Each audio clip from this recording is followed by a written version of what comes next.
And the reason for that is if you're in a deep stall or you're in a slow speed turn and you're in a bank, your stall speed increases dramatically. So if you're wanting to rotate into the turn on a Cessna and Piper, you create lift on the opposite wing, okay, to bring that wing up. Well, that when you create lift on the opposite wing, you also create drag. So the fuselage goes away from the way you want it to turn. So by doing what Grumman did here, where you have 15 degrees up and only 7 down, you can only get 7 down on the opposite wing, so you're limiting the amount of drag that wing creates. Gotcha. But over here, you're killing a lift by going up 15 degrees. So it's much better at low speed to kill the lift on the wing you want to turn into. Got it. Cool. That makes sense. Yeah. No. So that's one of their tricks. The flaps are 45 degrees, which is a lot of flaps. So you can descend this thing almost vertically with full flaps and a foot on the firewall, and go to the white arc. Well, don't do that because it's really hard on the airplane. It's hard on the flap system to have white arc and full flaps. But if you have an engine out and it's emergency, you can find out that pushing the nose down, full flaps, and you want to kill speed, you can really do it. If you're overshooting the runway, it's easy to kill speed. Engine's not running, you can't get it back. So always make your approaches high. Yeah, make it high. Slipping it is okay? Huh? Putting it in a slip, okay? Oh, full flaps and full slip, absolutely okay. Okay. Yeah, just don't do it at high speed. Okay. Unless you need to. You got your static wick on both sides, one here and one there. The tubing goes up to the top of the fuselage and goes forward down to a drain, which is on your flap indicator or flap. On the other side, you'll see a flap motor and an actuator, and right next to it is a little drain. If you get water in it, you can undo the drain and blow air back and clean it out. But the way it's made, it's hard to get air into it. A hot day, this is a honeycomb. This is plastic. Sometimes the plastic will expand more than honeycomb. It may scrape here. You just take it and put your knee right here, and you can a lot of times just bend it back. But this one's got plenty of clearance. I don't think that's going to happen. Okay. Now check your. That's pretty tight as they go. You get more than about 3/8 of an inch, and you got issues. You take care of that. You can go to the stops. Once you touch the stop, you keep moving, and if you see it pull outward as you hit the stop, your bearings are warm. But these are good. Okay. And that's another thing. These you want to make sure there's not too much play in there. If you get a lot of play in there, it'll rub these trim arms down, and you might, if you suspect anything, these are going to be good for years. Right. I don't think there's any issues with those. But if you can look out the window while you're flying at high speed, make sure there's no vibrating going on. Gotcha. If you see any moving, then they need to be fixed. Okay. Your vent line, there's a vent on each tank. Yeah. Very critical that you don't let bugs get in there. How do you stop that?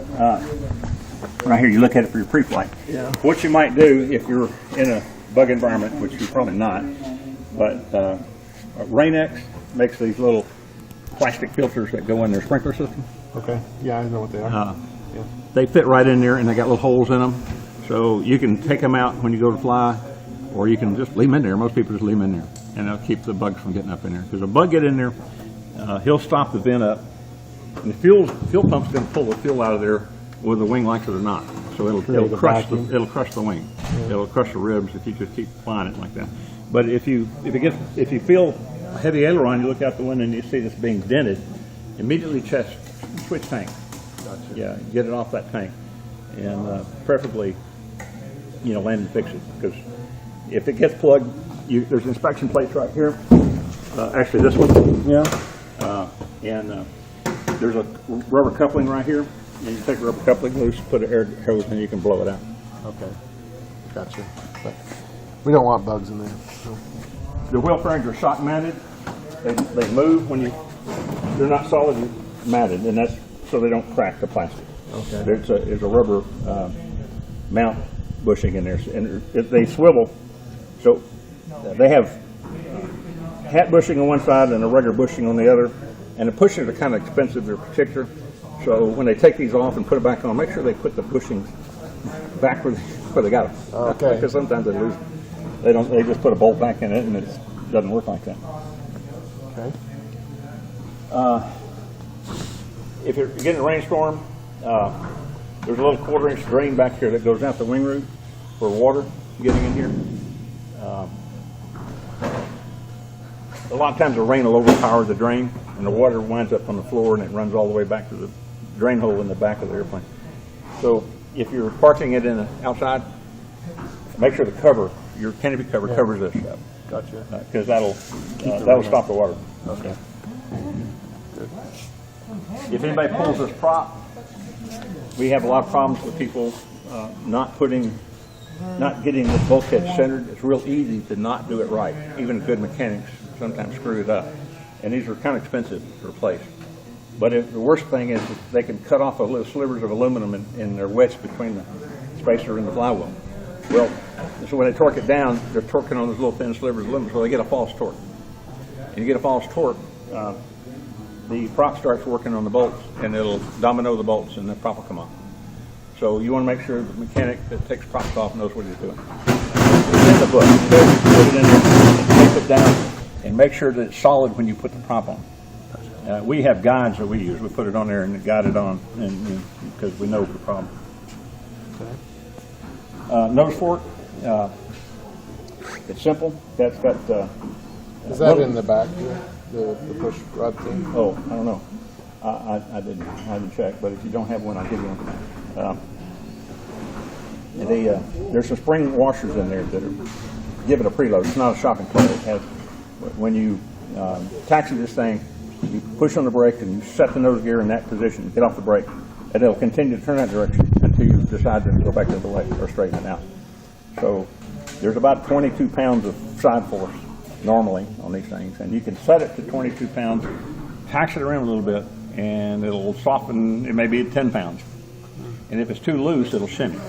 Okay. Okay, so shimming is not good because it'll tear up the attach brackets for this where it attaches to the fairing. The fiberglass will wear out. Okay. So what I tell people, and the best thing, the more you fly this, the better you'll get. What you might do is try some touch and goes, and don't let the nose tire touch. It's got a big elevator. It's easy to do. Keep it up. Yeah, just hold it back and slowly slowly put the power in. If you shove it in, you're going to wind up. The elevator's going to come up all of a sudden. Slowly put the power in and modulate the elevator.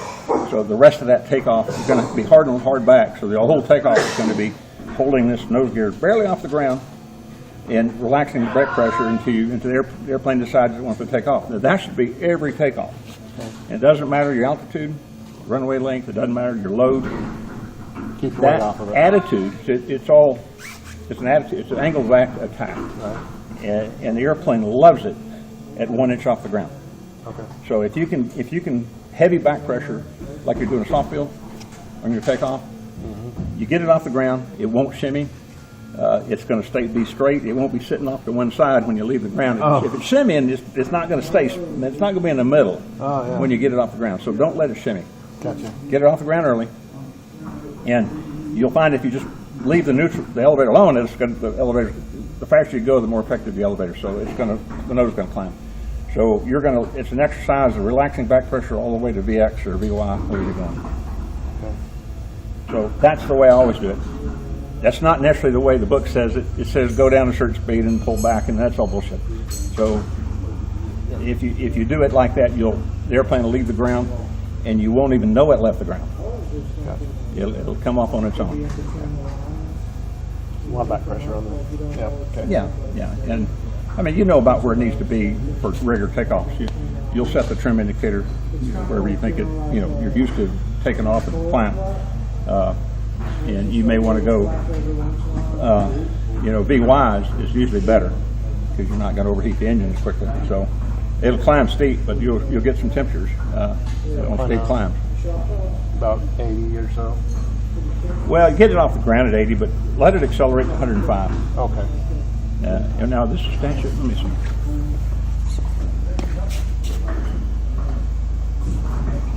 Yeah, your outer scale is nice. Yeah, climbing at 105 knots, that's about almost 120 miles an hour. Statute. Okay. Quite high. And you'll get the same climb rate as you will at 85. Okay. So That'll keep the engine. yeah, you'll burn more gas, but you're crossing a lot more ground. That's all that's kind of coming across right now. You do have the scuppers. I don't know if you saw that. There's the rain gets in here, it drains in the tank, and it's got a drain in the bottom. So Around the edge. yeah, there's a hose right there. You can touch it and see it. Yeah, got it. It goes right through the tank. That's if you spill fuel or water, it goes right outside. If it gets plugged up, it could get back into the tank, or if a bug gets in there. If you see fuel dripping, then that little hose needs to be replaced. Okay. All right. Wouldn't hurt to clean it up a little bit with some compound and touch it up, get the rust off of it. All right. Yeah, you saw the torque. Did you see the torque tube? How the nose gear works? Come in here. That strut goes into a torsion bar. You see those buttons on the side that got a little rust around them? On the side of the fuselage? Yeah. That's where it attaches on both sides. And I'll show you the part.